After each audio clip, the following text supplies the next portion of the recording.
The second point that we would like to make about Mother Teresa is her ability to understand the needs of others. If we examine Maslow's needs hierarchy, we can clearly see that Mother Teresa exhibited each of these. The first point that Maslow makes is that there are physiological needs. Those are the basic essentials for life: food, water, and shelter. The second point that Maslow makes is that there is a necessity for the feeling of safety, to feel protected from one's environment. The third is the feeling of love, those social needs that we have to belong to a group, to have friends. The fourth point that Maslow makes is that there's a need for ego, or as I like to put it, self-esteem or independence. And fifth, Maslow talks about the need for self-actualization, or the need to see one's potential and be able to achieve that potential.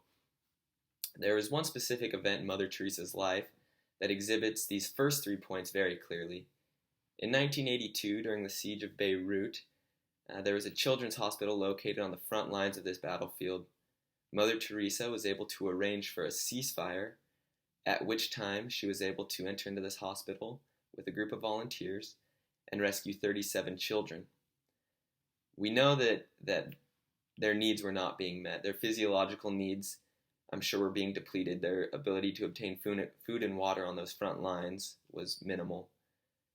Their need for safety was definitely not being met. They were in the middle of a war zone. But Mother Teresa was able to pull them to a safer place.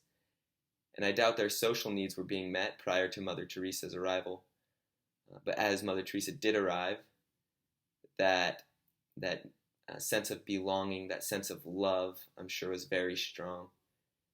And I imagine that as those children were brought to safety, that Mother Teresa and these volunteers were able to teach these children of their religion, to teach them of God, and help them gain a sense of self-esteem and a sense of self-actualization and their potential and what they were able to achieve.